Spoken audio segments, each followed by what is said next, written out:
Välkommen till den lättsamma podden Let Me Know om den amerikanska rockgruppen Kiss med Marco och Bernt. Nu kör vi!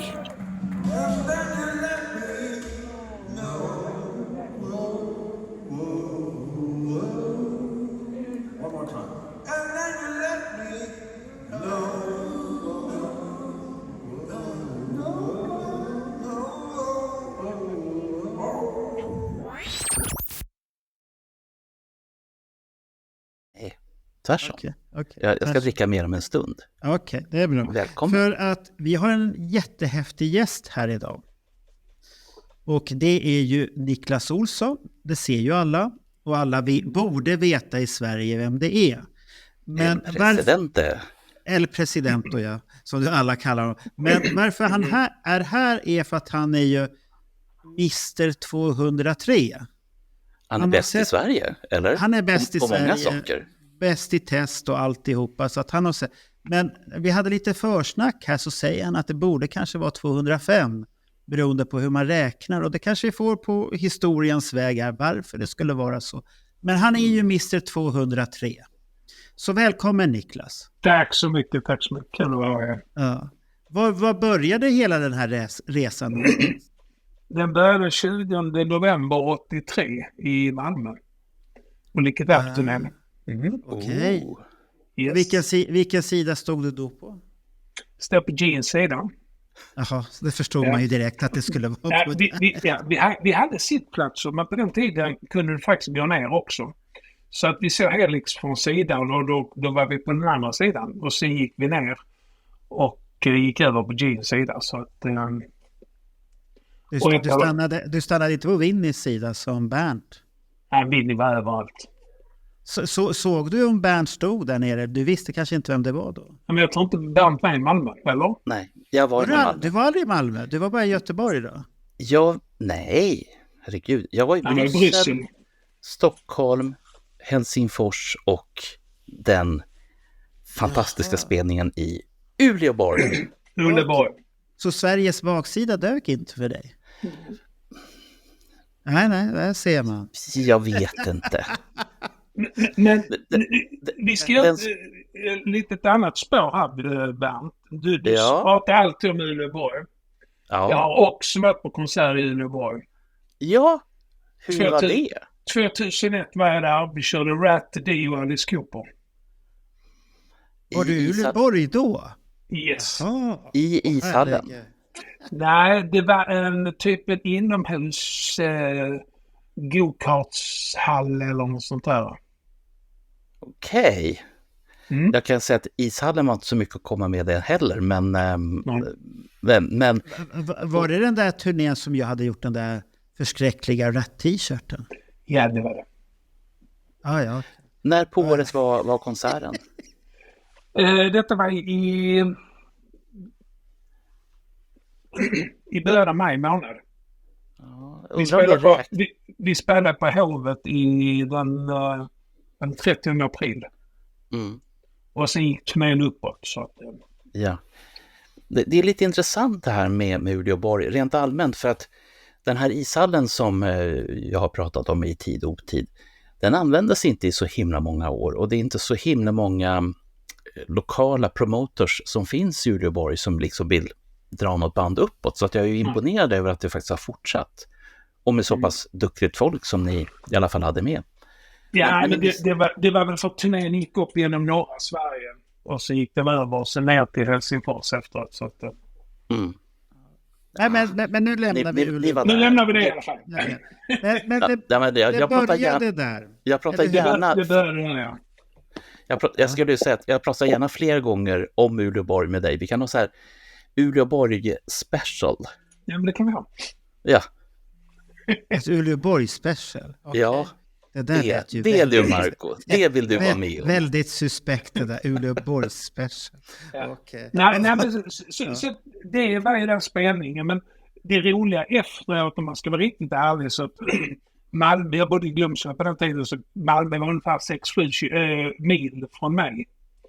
Men de spelar faktiskt till och med närmare Glömslöv än och de spelar i Hilleröd som ligger precis lite utanför Helsingör. Vilket egentligen bara, det är typ 10-12 minuter med bil från Helsingör. Och från Helsingborg ser du Helsingör. Så att, Hur gammal var du då när du var där? jag var 12. Du var 12. Var du själv eller åkte du med? Nej, min syster var med mig och en kompis. Så, Niklas förresten, när du säger Hillerød, nu kommer jag ju på varför jag inte var i Göteborg. Och inte i Hillerød heller. Det var jätteenkelt. Jag hade kommit upp till Köpenhamn dagen innan, gick på bio, började hosta. Alltså redig jävla kikhosta. Det gick inte ens att sitta kvar i biosalongen. Så jag gick därifrån och så började fundera på hur ska jag lösa det här. Jag åkte hem och kurerade mig. Så att jag har du haft hosta sedan 83? Ja. Var det efter du hade träffat Vinnie Vincent? Ja. Jaha, där ser man. Usch, vi går inte in på vad du gjorde. Virus. Ja, virus. Tack Niklas för att du faktiskt friskar upp mitt minne när du sa Hillerød. Ja. Okay. Men allting började där. Varför var du intresserad att gå och se på den konserten? Hade du fastnat för Kiss innan? Jag hade fastnat för Kiss 1980, men jag hade inte en aning om att de spelade i Sverige och så. Sen bara rullade det på och sen var det... kan det vara i början av september, bit in i september, så var det en kompis, han som var med Andreas då, han kom med Kvällsposten en helsidesannons och visade att Kiss skulle spela där. Så, okay. Så föräldrar köpte biljetter till det på en gång då? Ja, absolut. Nästan, alltså många av dem jag umgås med, han är vissa Peter Ekelöf, Roger Borgman, Micke Nordstedt, det var allas första Kiss-konsert, så att jag tror det var Chris Lanis också första Kiss-konsert. Men träffades ni där redan då eller har det kommit fram sen senare? Nej, Peter och Roger lärde kännas senare, men Micke Nordstedt där kände jag som typ jag var 7 år. Så vi umgås än idag. Och det gemensamma nämnaren är Kiss då? Det är Kiss. Otroligt. Men det är fortfarande en cool känsla i alla fall att ha varit på konsert med människor som man idag känner och som man vet vilka de är. Och då inte visste vilka de var, men man vet att man var där. Ja. Den känslan är ju lite så här special. Ja, det är det som är lite kusligt när man tittar tillbaka. Att jag själv har varit i Eriksdalshallen och då har ju Kihlberg och många andra varit där samtidigt. Personer som man känner idag. Ja. Så det är väldigt lustigt egentligen. Att hela den helgen det var jävligt cool med. Det var Barnjournalen, det var Kiss på Rapport och sen på måndagen, dagen efter så var det i måndagsbörsen. Och de var ju i alla tidningar och alla Beatles, så att det var ju verkligen... Var det här klassiska med vad heter han, Gösta Warnerbring då? Nej, det var året efter. Det var året efter, ja. Kolla grabbar, i östen! Hallå pågar, hur är läget? Tack, du är söt. Hallå pojkar, eller vad han säger för någonting. Hallå grabbar. Men var det där du började att du skulle bli Mr 203 då? Nej. Fanns det i planerna överhuvudtaget så att nu jävlar, det här ska vi slå? Ingenting? Nej, okay. Absolut inte. Så sen rullade det på om man så här året efter så kom de tillbaka igen ju. Och då spelade de i Lund. Och då ville jag faktiskt få spela i Köpenhamn några dagar innan. Och jag ville egentligen åka in och sett dem där också. Men min pappa sa bara att han körde till en konsert i Köpenhamn den hösten. Vi var ju 13. Så det var upp till de andra. Vi var 4 killar som skulle dra in. Så att de andra ville se Iron Maiden och Mötley Crüe i Köpenhamn. Och så kunde vi se Dio och Kiss i Lund. Så fick det bli så. Ja, men det var väl tillräckligt bra det också. Ja, för fan. Iron Maiden och Mötley Crüe var också jävligt bra här också. Ja. Det är ändå hårt. Absolut. Men vad tyckte du att det var konstigt att du inte Mark St. John fanns där då? Nej, men Visste du någonting om det då? Jag visste faktiskt redan det. För de spelar i Köpenhamn på, nu ska vi se här, på söndagen den 21. På måndagen, eller måndag måste det ha varit, så var jag inne i Helsingborg på Skivcity. Det var en Alex skivaffär i Helsingborg. Och då träffade jag några killar som hade varit på konsert i Köpenhamn dagen innan. Många helsingborgare och många skåningar åkte faktiskt in till Köpenhamn förr i tiden. Det var nästan lättare om man bodde i Helsingborg och ta båten över tåget ner. Det var bättre förbindelse att ta den vägen än tåg till Lund för någon tiden. Ja. För det fanns inte riktigt pågatåg på samma sätt, så att det var mycket lättare att åka den. Och så kanske bron också som hjälper till en hel del. Ja, den kom ju senare. Mycket senare. Ja. Jo, men jag menar att idag så är det inte så mycket, det är inte så mycket att snacka om, utan det är... Men är den öppen? Den är alltid stängd och allt vad det säger. Det blåser och det är bomber och fan knarkligor. Så att jag vet inte, det är mycket historier om den där bron.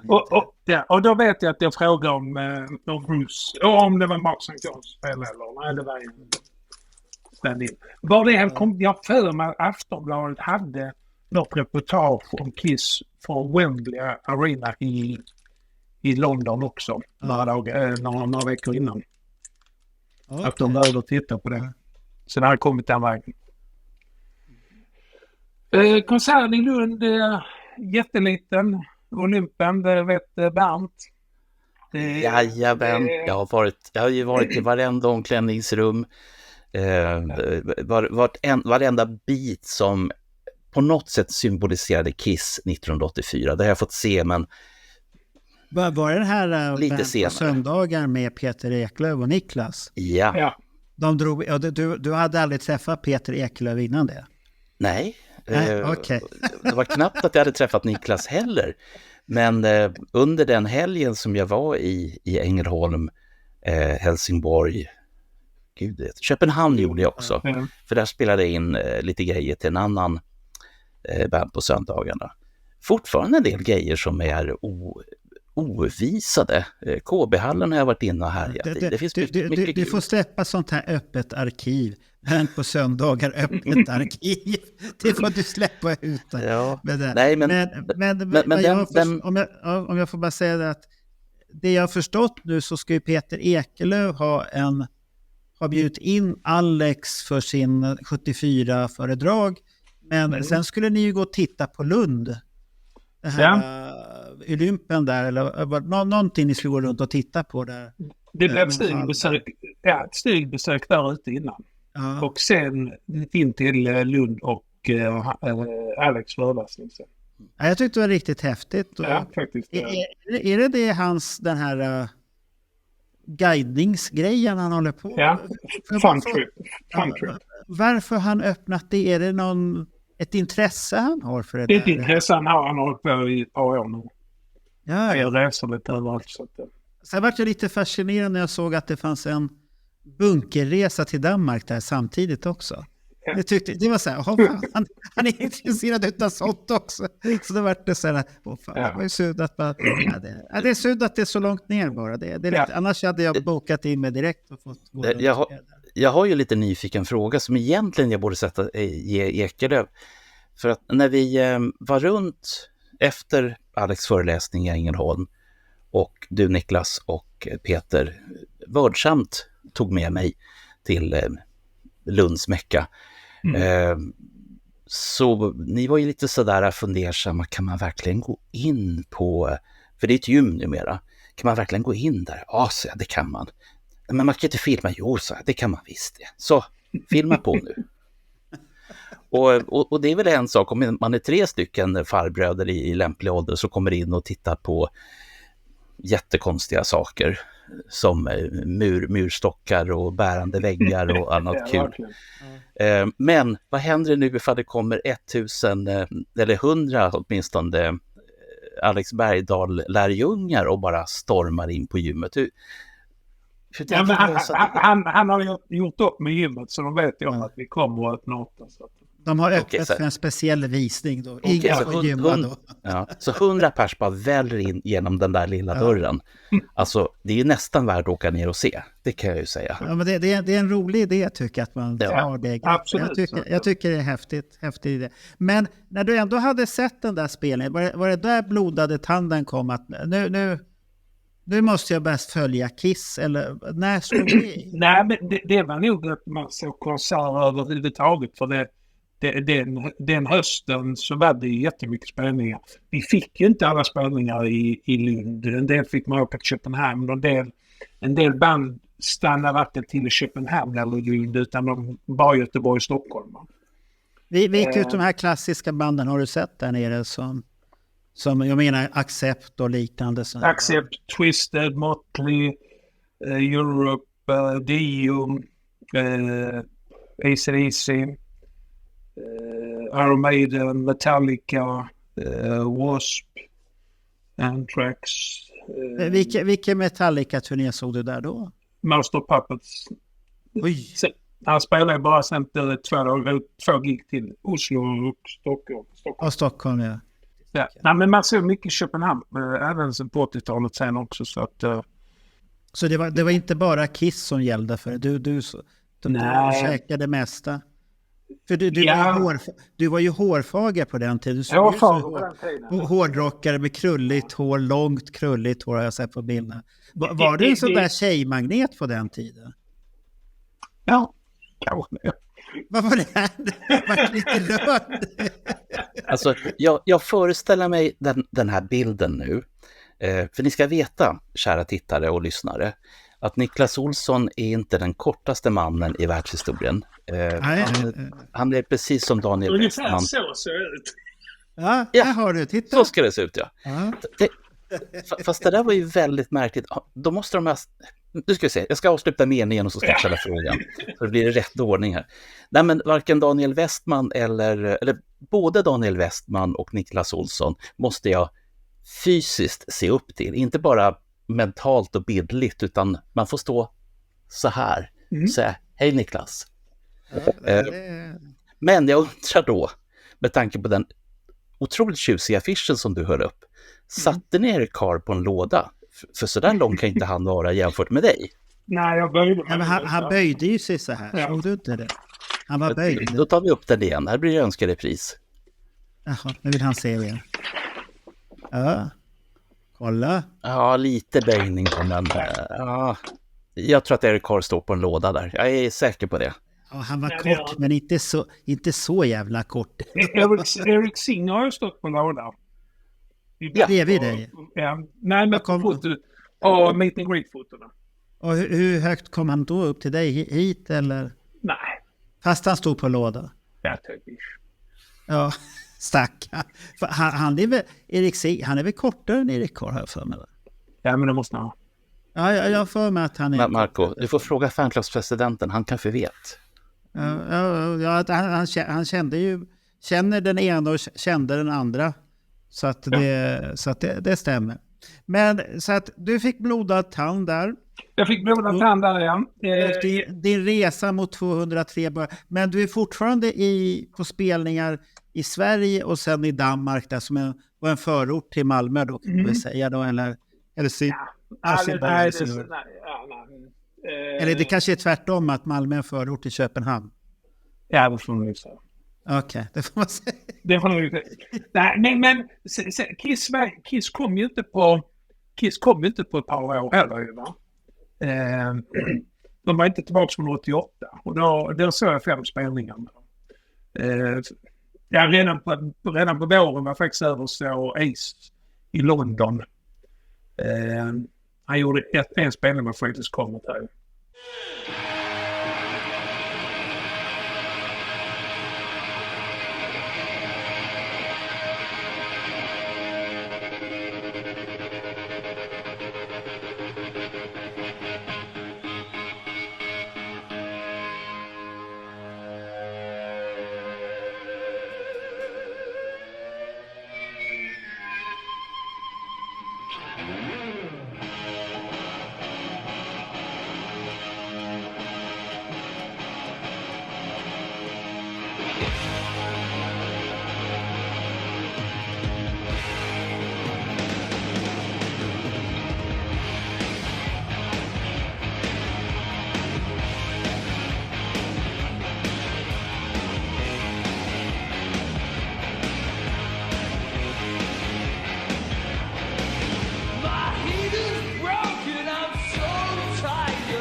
det är den här klassiska som vart en video. På Hammersmith, ja.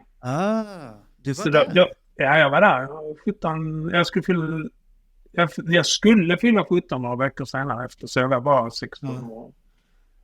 Men jag hade lite tur för min syster bodde i London just den våren. Därför kunde jag åka över. När träffade du på Kihlberg och Vassfjord då? Nej. Det gjorde Men du? jag var på signeringen och sånt. När jag kände inte så bra. Jag träffade Nico först. Nico italienaren. Där träffade han för första gången. Kiss Army International, den första rejäla färgtidningen.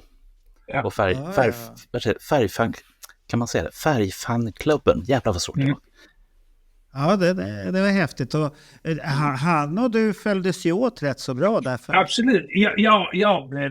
Jag blev faktiskt den första internationella medlemmen. För han hade varit italienska medlemmar fram till dess. För tidningen var bara skriven på engelska etc. Så att, Ja. Det är intressant att han faktiskt tog det steget redan från början, trots bara italienska medlemmar. För mina fördomar om italienare som bor i Italien är att de är jättebra på italienska. Och, Men vad jag tycker om honom är att han är så pass nyfiken av sig. han har driv. Ja, vill göra saker och sen han kanske inte, han har ju sin charmiga brytning fortfarande, men han vågar ju prata och han pratar gärna och bara det är ett stort steg och vågar du prata sen att det kanske inte är korrekt så kommer du ju långt. Ja. Istället för att sitta bara tyst, då kommer du inte långt överhuvudtaget. Nej, men så är det ju. Så det är stor skillnad och han har ju alltid varit vågad, så att det var ju roligt när man träffade honom i Dalhalla. Han hade sett sin 200:e spelning där. Ja, Första kvällen. Ja, du såg kommer. din 200 andra, ja. Så att det kommer. Ja, men jag står på våren och sen på hösten så kom ju Kiss då i Schweinfurt i Tyskland och såg Monsters of Rock-spelningen där. Den klassiska som finns på, som tv-filmades. We got a song for you now. We're gonna want you to help us with this one. Let's go, Erica! Can I hear some of this? I can hear you! Hey! Here's a song for you! People try to take my soul away, but I don't hear a cry that they all say. They try to tell us we don't belong. That's alright. Let's go. This is my music. It makes me proud. These are my people. This is my crowd. These are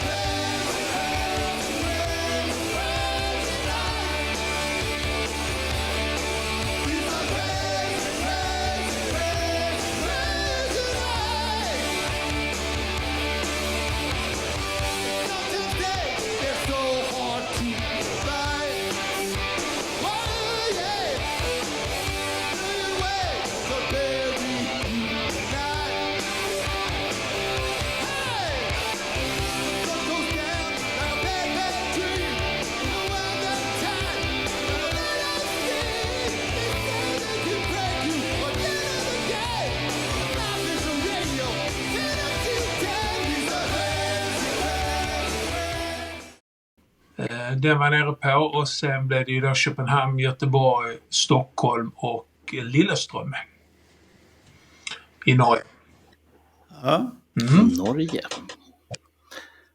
En fråga då som dyker upp. För som sagt, till skillnad från många av er andra, när jag fortfarande var aktiv från början och sen, när jag liksom vaknade upp och började se konserter igen. För jag kände ju aldrig det här enorma suget efter att se många konserter. Och jag menar, jag gjorde det 80, jag gjorde det 83. Men jag tyckte att, egentligen så var det på det här viset att det var en enorm kostnad att åka och se. Man skulle se dem. Ibland hade man tur och slapp betala, ibland inte. Men just den här grejen att det måste ändå ha funnits någonting som fick både dig och många andra att känna att nej, men jag ska nog se en till. Jag ser en imorgon också. Och en i övermorgon. Det ska läggas till också det här du sa med kostnader och sånt. Det är ju att min pappa jobbar inom SJ. Vilket gjorde att du hade fria resor inom Sverige. Och även båtarna över till Danmark upp till du var 18-20 och sånt. Så jag betalade inte alls något för tågen när jag åkte till Göteborg. Sen var vi ute hela den natten till morgontåget till Stockholm. Bodde på Sergel Plaza för att betala min mamma bara 25%. För hon jobbar inom resekoncernen. Och sen hem. Så att, ja, där har du lite avslöjande, va? Ja. Jaha, så du hade förspänt där lite? Jag hade jätteförspänt. Ja, Men det är ju otroligt skönt liksom för då kan man i alla fall slippa den biten. Ja. Men just det här att se konsert efter konsert efter konsert liksom. Det är någonting så att säga, som driver en framåt. Jag vet att konserterna då var mer unika än vad de blev sen när Kiss blev med som ett nostalgiband. För då var det ju liksom samma konsert fast på olika ställen. Enligt mig i alla fall. Det var det väl egentligen då också. Jag menar, de rörde ju inte för 5 öre i set. Förutom Monsters of Rock-spelning. Men Köpenhamn, Göteborg, Stockholm, Lilleström. Det var ju bara storleken på hallen som hade så att scenen ser lite annorlunda ut. Men rent sångmässigt eller låtmässigt och det var samma rakt igenom. Ja. Ja, så de har ju inte ändrat på den biten. Nej. Det har ju de varit väldigt försiktiga med. Det kunde ju hända i alla fall, åtminstone i början på 80-talet, att vad fan, vi fick ett extra nummer till för att det var en sån dag. Men det hörde ju inte heller till vanligheterna. Nej. Jag vet ju som Stockholm 83 var ju, den var speciell. Det var ju, ni fick Strutter där och det fick ingen annan. Nej. Ja, det kommer jag inte ihåg knappt ens en gång. Nej. Och då även jag träffade ju Gene och Paul och fick autografer av dem redan 84. Men nu på 88 då träffade vi dem då på hotellet i både Köpenhamn, Göteborg, Stockholm och i Oslo bodde de också. Och de hade nog någon deal med SAS, för det var ju typ SAS hotell rakt igenom förutom i Stockholm för varje Sergelplaza. Eller Sheraton menar. Ja, Sheraton. Det är väl någon sån här gammal, de har gjort det förr och tyckt att men där tycker jag att det är bra. Det var där de var välkomna i sådana fall. Alla hårdrocksband hade väl dåligt rykte på den tiden mycket också. Men även under denna tiden så hade jag ju blivit jätteimponerad av Johan Falks resa. Johan Johansson hette han då, över på Asylum-turnén. Och även Rickard och jag säger Rickards resa, men Johnny Fredriksson var också med på den då. En annan kille som heter hur fick du reda på den resan då? Nej, men det var fanclubstidningarna. Okej, fanclub. Kiss Center som Asylum-turnén då, och sen Rickard de var över på Crazy Night på våren 88. Så där startade en liten dröm att få se dem i USA, för att körde alltid på att Kiss hade alltid den största och fetaste showen i USA, och banden sa alltid vi kan inte ha med samma scen och sånt till Europa som i USA. Men det sa de väl redan på postertiden, tycker jag att det stod i tiden. Ja, men absolut. Att det var fetare i USA. I Europa kan vi tyvärr inte, det går inte. Det är för dyrt och allt det här. Det kommer jag ihåg. Och det finns ju en sanning i det, för att det fanns ju bara riktigt stora hallar i Göteborg, Stockholm, Helsingfors. Du hade Wembley Arena. Du hade väl Westfalenhallen som kom någon gång på 70-talet. Men runt om annars, om du tittar Tysklandskonserterna 80, det är inga stora ställen. Det är sporthallar som tar 6-7 tusen. De är inte byggda för konserter på den tiden på samma sätt. i England var det väldigt mycket, alltså om du tittar på 80-talet vad banden spelade, det är inte små teatrar, det är liksom skrämmande nästan när man får bilder ibland på vissa. Ja, när man själv har tittat nu på videos från den tiden, när man kollar upp vissa band, så blir det ju oftast att man blir lite förskräckt att fan, det är ju inte så stort som man har fått för sig, som du säger. Nej, absolut inte. Så att, det var ju samma, bara någonting helt annat här. Jag fick ju se Saxon när de kom tillbaka, så de hade skrytit att de ska ha den här örnen, kommer ni ihåg den? Och min första anblick när det kom upp, det var ju inte så stor, och så råkade jag se häromdagen den här Wacken-videon från samma turné, när örnen ska komma, och den ser ju lite fjösig ut när den kommer ner. Det är ju inte så här wow. Och sen har jag tänkt lite efter, den gav ju inga bra vibbar i Tyskland, den påminner ju om någonting annat. Ja, men exakt, det gör det ju. Det blir lite konstig stämning, tycker jag. Så, jag vet inte, man har väl plockat ner den där örnen nu, att den kommer nog inte komma fram på några fler turnéer. Ja, det är en klassiker, va? Ja, den är klassiker, men den var ju så omtalad och att alla pratar om att det är så stort, och sen var det ju inte så jävla stort och mäktigt sen i alla fall. Så att, de skulle väl kanske behöva lillörnen då. Ja, men det kanske har med åldern att göra, att man är fascinerad. Det är väl som med Kiss, att vi är fascinerade, vi går på det här att det är jättestora shower. Och det var det i början. Nu för tiden finns det väl inga problem att ha en stor show i Europa heller.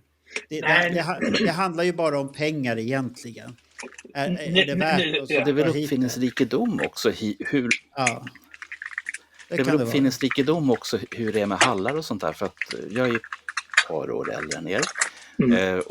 Och jag vet ju liksom när jag började och vilja gå på konsert, då var det ju Konserthuset i Stockholm, 1000 pers. Det var små hallar, och jag förstod aldrig det där, eftersom vi hade ju isstadion liksom. Men den hade ju tydligen Beatles haft sönder, så de fick aldrig komma tillbaka. Och isstadion i alla fall, det är 8-10 tusen pers. Men isstadion kanske inte var så jävla bra eftersom det var en ishall. Den kanske inte var så jävla bra på vintern överhuvudtaget. Så att jag har ju, när man liksom tittar på Stockholms arenor på den tiden, det var inte så mycket att komma med. Men däremot så i efterhand så har jag varit otroligt avundsjuk på Scandinavium. Där ni har haft band som är på Scandinavium och så kommer de upp till Stockholm och så får de spela någon liten fjösig Lillhallen på Konserthuset för 700 pers till exempel. Så jag är ju oerhört avundsjuk på göteborgarna ur det perspektivet. Ja. Ja. Nej, men det kan jag Men den här resan, att du var avundsjuk då på Johan Falk och Nej, inte avundsjuk. Jag var imponerad att man kunde åka över till USA och se Kiss. Ja, men lite avundsjuk var att de hade åkt också. Nej, men jag var så ung så att jag tror inte det. Men det lät lite på det att du var lite bitter, att de har åkt dit fan också. Nej, men det var grejer man fick reda på efter. Alltså grejer, men det sådde ett frö att man kunde åka över. Inget omöjligt. När åkte du över dit första gången då? 8 Tjejturnén. Hot in the Show, okej. Då var du samtidigt som Bernt där. Stötte du på Bernt då också? Nej, jag var på den spelningen, men Bernt, jag fick bara höra ryktet att Bernt, vi har träffat Bernt här idag, sa Johan Falk. Du ser. Och alla svenskar sa, vad fan är det igen? Jag som gjorde mitt bästa för att vara osynlig. Ja, och du får jag rätt på att även Niklas Olsson var där. Ja. Och Roger och Monica Borgman var också där från Landskrona. Du ser vad mycket för. Du kunde ha haft hur roligt som helst, men du var som en... Mats och Ulf var där, och sen Rickard och Jonny var där, Falken var där. Ja. Och en del av de här har jag ju bekänt Nico var där. Ja, honom kände jag inte så att... Nej, men du kunde ha lärt känna honom redan då. Det är ju det som är saken. Men är man som en mussla så får man skylla sig själv. Då lägger vi musslan åt sidan. Ja. Det är Niklas historia. Men jag var så imponerad över ytterligare en. Men vad fan. Hur många såg du på den 8:e tjej där? 6. Jaha, du såg så många? Vi började ner på The Spectrum i Philadelphia.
Och sen ser vi Allentown, sen ser vi Nassau Coliseum. Och sen hoppar vi över en, för den var uppe mot Mansfield och uppe mot Boston. Vi åkte Greyhound, så att den hoppar vi över också.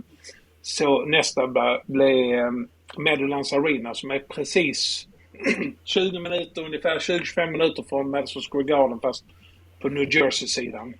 Så det var deras homecoming show den sommaren. Och sen var det uppe i Springfield, och där träffade jag Vassfjord och Lorenzo för första gången.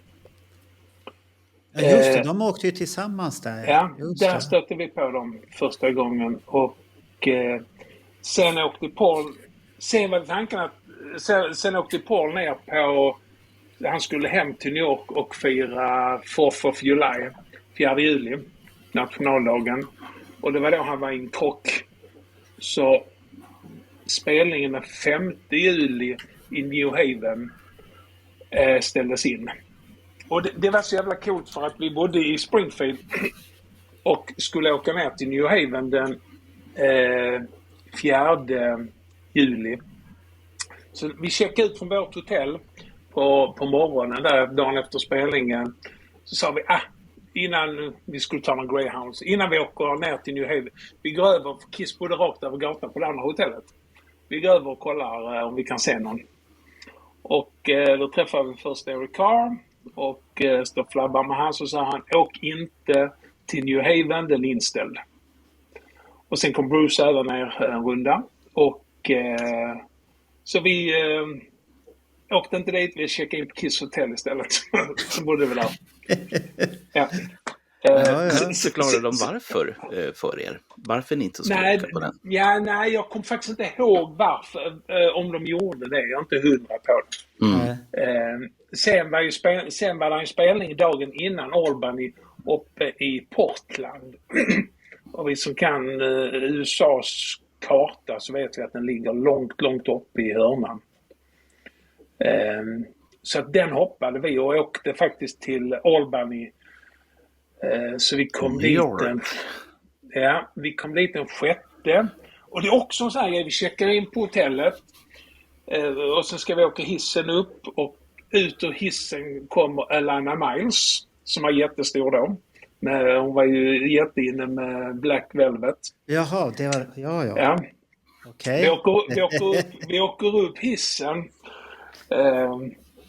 Och jag checkar in på ett rum, det är jag, Roger, Monica, och sen ska vi dra ut på stan, åker ner hissen. Hissen öppnar, så när vi går ut så kommer Robert Plant och går in. Nej. Och då visade det sig att de spelar Det var Robert Plant med Elina Miles som förband då, som spelade på Knickerbocker Arena den 6:e då, kvällen innan. Var hon snygg? Ja, då tyckte vi det. Så. Ja. Men och det här- Roger och Monica vi var inte sugna på konserten, så vi hoppade konserten och gjorde något annat en kväll istället. Ja. Men det här är ju också tiden då man kanske inte hade kamera med sig. Och hade man kamera med sig så sparade man sin lilla film till konserten. Exakt. Så det Man finns kunde ju inte bara inga smacka bevis för på. att ni har träffat de här. De finns Nej. bara i ert inre medvetande. Finns bara där, ja. Jo, Men nu börjar ju du bli väldigt mycket konserter nu. Nu är du ju över 10 i alla fall. Jag var Alla uppe på spel. 13-14. Och sen, vi hade ju ändå tur för att redan när vi kom till, vi visste inte var Kiss bodde när vi kom till Philadelphia som var vår första spelning. Och då var inte Roger och Monica med, de kom inte från till Meadowlands Arena, så då åkte jag med en kille som heter Christer från Linköping. Och vi checkar in på ett hotell. Vi säger till taxichauffören när vi kommer till Philadelphia: kör oss till det bästa hotellet i stan där du tror att ett Kiss kan bo. Ja, så kör de oss till ett hotell. Vi checkar in där. Och så åker vi upp. Stannar hissen. In kommer Bruce Kulick. Åker upp en våning, går ut. Hej då killar. Så check på den att de bodde där. Vilket gör att sen har vi chans att träffa dem och så. Så vi träffar dem rätt mycket också i USA. Ja. Lärde du känna Bruce redan då? Nej, det vill jag inte säga. Inte ännu? Nej. För det kommer ju bli... Däremot skapas lite kontakt med Gary Carpet som spelar keyboardisten. keyboard. Ja. Han som inte fick synas. Ja, som jag sen hade nytta av lite senare, några år senare. Så att, Ja. men de var schyssta. Vi kommer tillbaka till honom sen då, eller? Ja. Han är jätteschyssta. De signar jättemycket till oss.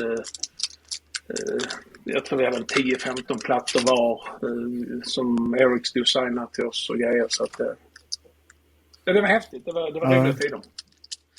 Hur kändes han då? För det här är ju sista turnén för honom. Det enda jag kommer ihåg, det var att han hade varit så jäkla schysst på Crazy Night-turnén och jag tyckte han var snäll, men det var inte samma Eric Carr. Man var fortfarande trevlig hela tiden. Lite bitter dagen efter Philadelphia-spelningen. Vi tyckte det var jättebra. Han tyckte inte alls det var bra spelning. Men det visade sig, han berättade varför. För att det var en kille som stod i Peter Criss-sminkning rätt nära.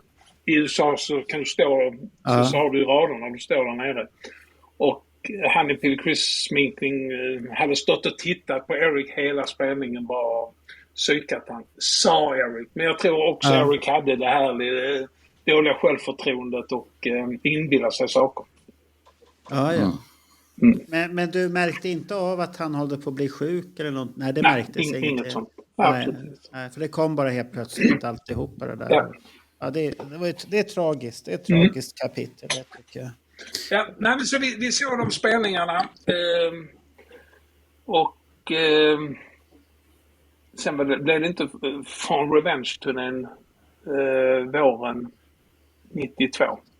Men dessförinnan faktiskt så åkte jag, Roger och Monica över till New York igen redan 91. Vi ville gå på Kiss Convention. Den här New Jersey. Så vi var bland de första som faktiskt åkte över från Europa bara för att gå på det. Och det var Peter Criss som var gäst och hela biten. Och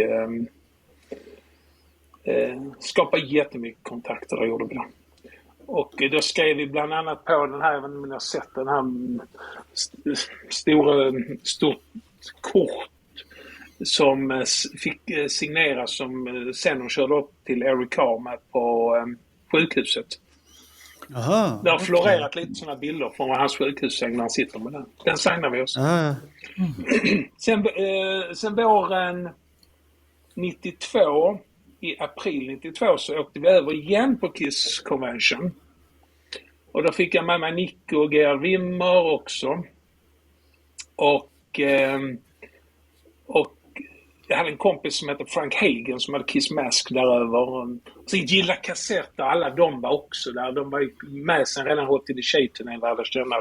Så att det var ett skitmycket bra folk som hängde där. Många dedikerade människor etc. Så Frank Hagen och han och Lydia var jättebra kompisar, Lydia Chris, så att vi någon dag innan convention så ringde han upp Lydia och vi bestämde oss, vi åkte in till China Club eller något sånt där, jag tror rockarna hängde där och festade lite med henne den kvällen och sen tog hon den låg inte så långt från Bacon Feet och så hon tog faktiskt med oss bort, vi kom så att vi kunde gå in och titta lite sent efter en föreställning som kanske slutade vid 12-tiden, sånt där, 11-12-tiden, så att vi kunde gå in och kolla på det. Det var rätt fräckt att gå in på Bacon Feet tillsammans med Lydia Chris. Var hon pigg då? Var hon pigg på den tiden fortfarande? Då? Det finns stories där jag inte kan berätta. Så att Okej. Oj då. Jag har en fråga till dig som jag tror du kan svara på. För det vi ska ha med här i bakhuvudet är att vi pratar inte internet på den här tiden alls. Nej. Och sen att kunna ringa till varandra kostar ju... Jag vet, och min mamma vet vad det kostade på den tiden. Och även när ni höll på, eller vad man ska kalla det för. Men liksom, hur sköttes kontakten på det här sättet? Hur kommunicerade man? Hur kom man överens om att man ringde? Man ringde, och jag ska också säga att redan 89 eller något sånt så hade jag en fax hemma. Faxmaskin. Men man ringde och då var det inte sådär så allt... Får jag bara fråga, var det din faxmaskin eller föräldrarnas? Nej, det var min. Varför gick du och skaffade dig en faxmaskin? Det var jättebra. Vad var det för stora planer du hade redan då? Jag går och skaffar mig en faxmaskin. Ja, men det var faktiskt rätt lätt att ha och det var bra. Det var bra att ha. Du hade redan stora planer med andra ord. Ja, för fan. Nej men grejen var som... Ni känner till bandet Angel kanske, va? Ja. Oh ja. Hemskt gärna. Richie Rano där, jag menar. Det var han som anordnade Kiss Conventions där. Och han skrev ut sitt telefonnummer på annonserna om det var några frågor man hade till dealers och sånt. Så jag ringde ju han och gjorde upp allt med Richie Rano. Vi hade jättebra kontakt hela 90-talet. Jaha, och så funkade det, va? Så att... och när vi väl... Så helt enkelt, antingen så ringde du till Nico eller till dina europeiska kompisar, kom överens om att men vi åker tillsammans. Eller faxade. Men sen är det ju nästa grej, det är ju inte bara liksom att sätta sig på ett plan, i alla fall inte då, åka iväg till USA. Det var ju visum och skit och sånt där. Ja, men jag vet inte, det var inte så jäkla komplicerat och vi var inte så många som gjorde det. Vi höll ihop på ett helt annat sätt och alla hjälpte alla och det fanns inget sån här att den ena skulle vara värre än den andra och man hjälptes åt och man berättade för varandra liksom, men fan de bor där och kom an, nu drar vi och gör detta. Alla ville att alla skulle få uppleva saker, va? Så är det inte riktigt. Var det mer bjudande på den tiden än vad det är idag?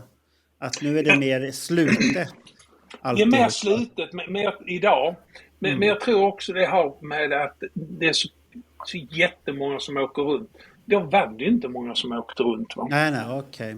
Det kan bli med det då.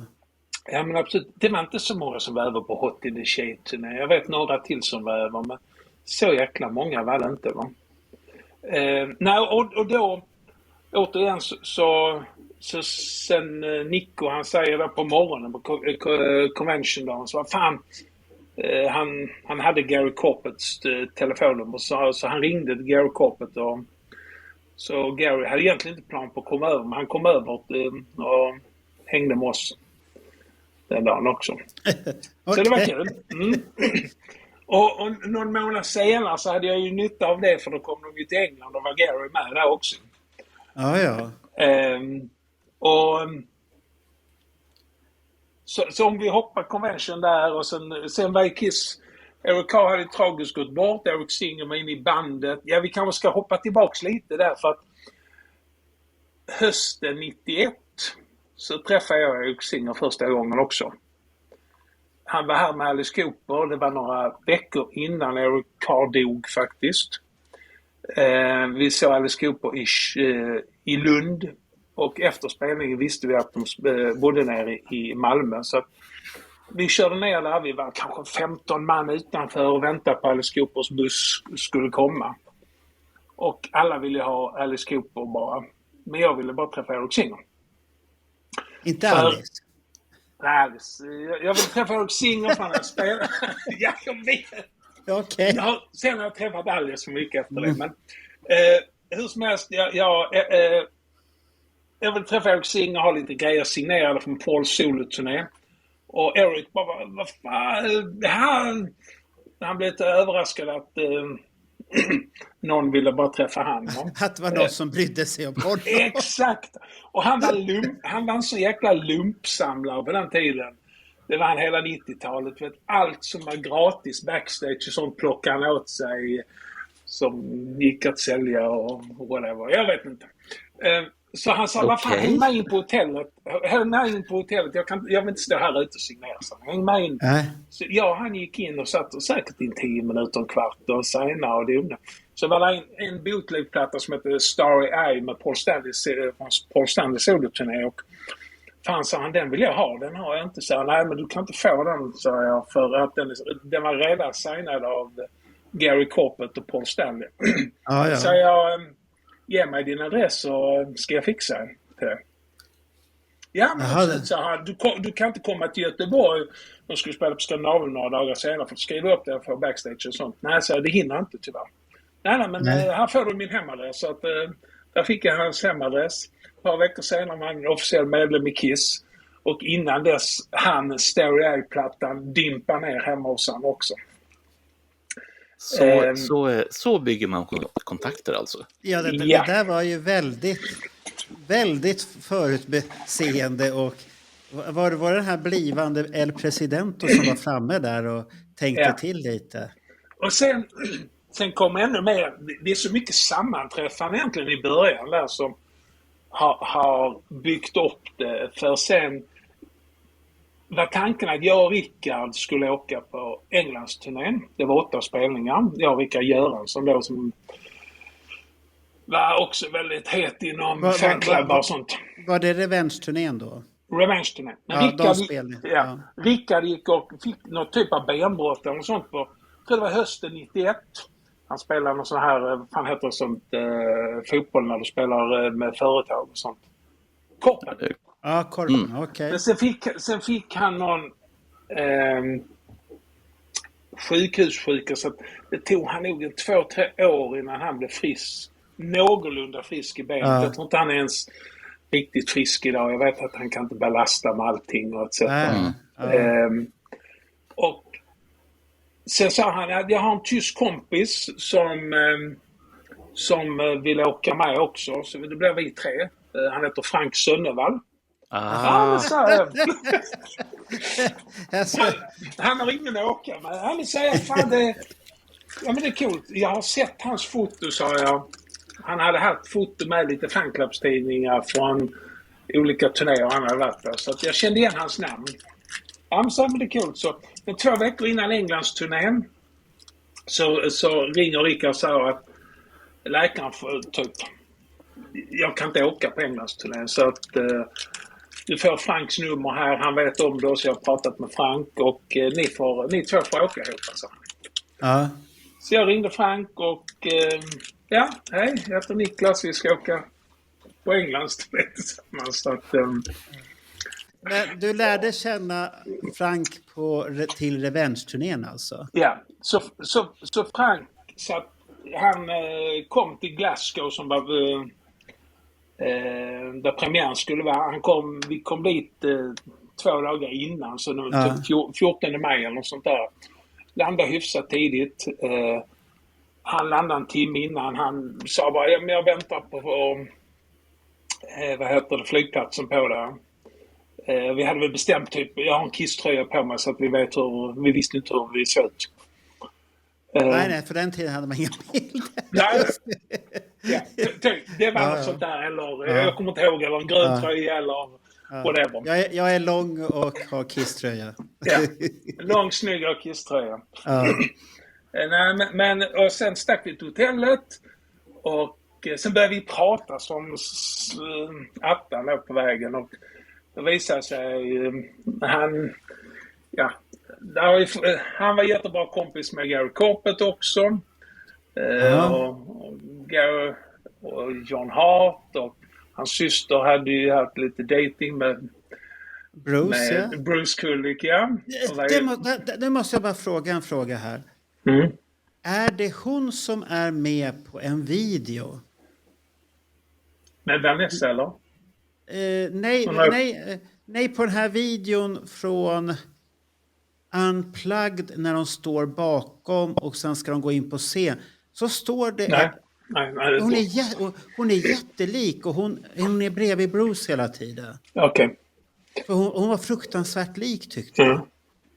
Gå in och kolla på det, om det är hon eller inte. Så att det... Hon var ju med i studion när de spelade in Tears of Falling. Ja, det var hon snabb att berätta på den lilla kontakten jag hade. Så kom det väldigt mycket ingående hur hon hade. Och så frågade jag så här, var du väldigt kär i honom? Det var jag nog, så kom det fram där. Och där, alltså, familjen Sönnevall och Kiss, det är en Kiss-familj. Det är liksom... Det är så konstiga stories, eller otroliga stories. Och hon blev sen, hon var ju hemma på typ söndagsmiddag med familjen Kulick också, så att kan vi bara pausa här? Jag måste få en sladd och i telefonen också bara. Okej, det är därför. Okej, pausa.